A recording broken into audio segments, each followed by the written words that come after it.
Assalamualaikum warahmatullahi wabarakatuh. Salam dan bahagia Bapak Ibu guru hebat. Saya Eko Purnomo, calon guru penggerak angkatan 10 dari SDN Sukono 1, Kecamatan Badas, Kabupaten Ngawi. Berikut adalah tugas koneksi antar materi, kesimpulan dan refleksi modul 1.1. Pada modul 1.1, kami para calon guru penggerak diajak untuk belajar bersama tentang pemikiran-pemikiran Ki Hajar Dewantara. Berikut saya sampaikan kesimpulan dari materi tersebut. Yang pertama, pemikiran Ki Hajar Dewantara mengenai pendidikan. Pendidikan adalah upaya yang konkret untuk memerdekakan manusia secara utuh dan penuh. Menurut beliau, pendidikan merupakan salah satu pintu masuk untuk mewujudkan manusia yang merdeka, baik memerdekakan secara lahiriah maupun batiniah manusia, baik sebagai makhluk individu maupun sebagai anggota masyarakat dan warga dunia. Yang kedua, metode pendidikan menurut Ki Hajar Dewantara. Menurut Ki Hajar Dewantara, metode pendidikan yang cocok dengan karakter dan budaya orang Indonesia tidak memakai syarat paksaan. Orang Indonesia adalah orang yang termasuk ke dalam bangsa Timur, bangsa yang hidup dalam khasanah nilai-nilai tradisional berupa kehalusan rasa, hidup dalam kasih sayang, cinta akan kedamaian, ketertiban, kejujuran, dan sopan dalam tutur kata dan tindakan. Dalam praksis penyampaian nilai-nilai itu, pendidikan menempatkan peserta didik sebagai subjek, bukan sebagai objek pendidikan. Artinya, peserta didik diberi ruang yang seluas-luasnya untuk bereksplorasi, berekspresi, berkreativitas secara mandiri dan bertanggung jawab. Yang ketiga,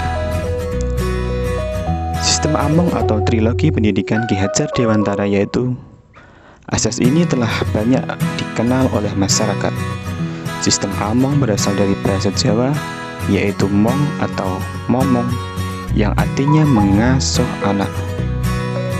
Sistem Among Ki Hajar Dewantara merupakan metode yang sesuai untuk pendidikan karena merupakan metode pengajaran dan pendidikan yang berdasarkan pada asih, asah, dan asuh.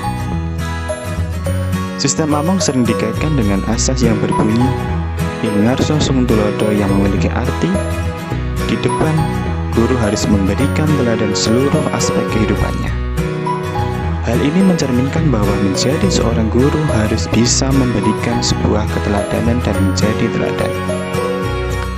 Ing Madya Mangunkarso, seorang guru harus bisa membangun semangat, motivasi, dan gairah hidup untuk menuju masa depan yang lebih baik. Hal ini menjelaskan bahwa menjadi seorang guru harus mampu memberikan dorongan serta motivasi bagi peserta didik untuk dapat mengembangkan kemampuan dan potensi dirinya. Kemudian yang ketiga, Tuturi Handayani. Seorang guru di belakang anak didik diharapkan mampu memberikan kepercayaan dalam melaksanakan tugasnya dengan baik. Kemudian yang keempat, Ki Hajar Dewantara juga menyampaikan pemikiran filosofinya tentang pendidikan yang terdiri dari 6 hal, yaitu menuntun, kodrat alam dan kodrat zaman, budi pekerti, bermain, berhamba atau berpusat pada anak, dan analogi petani. Ki Hajar Dewantara menjelaskan bahwa tujuan pendidikan yaitu menuntun segala kodrat yang ada pada anak-anak agar mereka dapat mencapai keselamatan dan kebahagiaan yang setinggi-tingginya, baik sebagai manusia maupun sebagai anggota masyarakat. Proses menuntun dilakukan dengan memperhatikan kodrat alam dan kodrat zaman anak tersebut. Kodrat alam merupakan kondisi anak secara lahir yang dipengaruhi kultur budaya dan lingkungan tempat anak berada. Sedangkan kodrat zaman adalah perubahan yang selalu terjadi dari waktu ke waktu. anak berhak mendapatkan pendidikan dengan cara yang sesuai dengan kodrat alam dan kodrat zamannya sendiri. Oleh karena itu, guru harus senantiasa mengembangkan kompetensinya agar dapat selaras dengan perubahan dan perkembangan zaman, sehingga dapat menciptakan pembelajaran yang menyenangkan. Proses pembelajaran dilakukan dengan menyenangkan seperti bermain agar ilmu yang didapat diserap anak secara lebih kekal. Selain itu, pembelajaran yang dilakukan harus berpihak atau berhamba pada anak. Guru berperan untuk menuntun dan mengarahkan anak agar tidak salah arah. Guru juga dianalogikan sebagai petani atau tukang kebun, sedangkan murid diibaratkan benih-benih yang disemai dan ditanam di lahan yang disediakan. Jika benih ditempatkan di tanah subur dengan sinar matahari dan pengairan yang baik serta perawatan petani, maka benih tersebut akan tumbuh menjadi tanaman yang baik meskipun benih awalnya kurang baik. Begitu pula dalam hal pendidikan pada anak. Dalam proses menuntun, anak diberikan kebebasan untuk menemukan kemerdekaannya dalam belajar, sedangkan guru sebagai pamong dapat menuntun dan mengarahkan agar anak tidak kehilangan arah dan membahayakan dirinya. Selain pendidikan formal di sekolah, lebih lanjut, Ki Hajar Dewantara menjelaskan, keluarga menjadi tempat yang utama dan paling baik untuk melatih pendidikan soal dan karakter baik bagi seorang anak.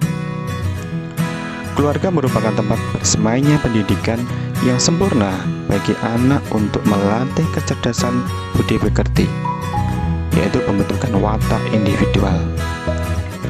Keluarga juga merupakan sebuah ekosistem kecil untuk mempersiapkan hidup anak dalam bermasyarakat dibanding dengan institusi pendidikan lainnya. Bapak Ibu guru hebat, sebagai seorang pendidik kita perlu mewarisi dan meneladani pemikiran-pemikiran dari Ki Hajar Dewantara agar kita dapat menjadikan siswa-siswi kita menjadi manusia-manusia yang merdeka. Refleksi. Apa yang Anda percaya tentang murid dan pembelajaran di kelas sebelum Anda mempelajari modul 1.1? Yang pertama, seperti teori tabula rasa, memandang bahwa manusia dilahirkan dalam keadaan yang kosong bagaikan kertas putih. Sebelumnya saya beranggapan bahwa siswa adalah seperti itu, sehingga menganggap siswa adalah objek dalam pembelajaran. Kemudian yang kedua, menyeragamkan standar khusus dalam menilai siswa, padahal siswa mempunyai keunikannya masing-masing. Pertanyaan refleksi yang kedua, apa yang berubah dari pemikiran atau perilaku Anda setelah mempelajari modul ini? Yang pertama, menyadari bahwa setiap anak mempunyai keunikannya masing-masing. Kemudian yang kedua, menyadari bahwa tugas guru adalah untuk menuntun, bukan menuntut anak sesuai dengan kemauan gurunya. Yang ketiga, menyadari bahwa guru harus memerdekakan siswa dan memanusiakan manusia. Yang keempat, menyadari bahwa tugas guru adalah menggali potensi anak masing-masing. Kemudian yang kelima, menyadari masih banyak yang harus dipelajari untuk menjadi seorang pendidik yang sesungguhnya. Kemudian pertanyaan yang ketiga dari refleksi, apa yang dapat segera Anda terapkan lebih baik agar kelas Anda mencerminkan pemikiran Ki Hajar Dewantara? Yang pertama, saya akan memfasilitasi siswa sesuai dengan minat, kesiapan belajar, dan profil belajar dari masing-masing siswa. Yang kedua, akan lebih mengenal kebutuhan siswa. Kemudian yang ketiga, akan berusaha menyelenggarakan pembelajaran yang menyenangkan dan bermakna. Demikian tugas koneksi antar materi, kesimpulan dan refleksi modul 1.1. Wassalamualaikum warahmatullahi wabarakatuh. Salam guru hebat.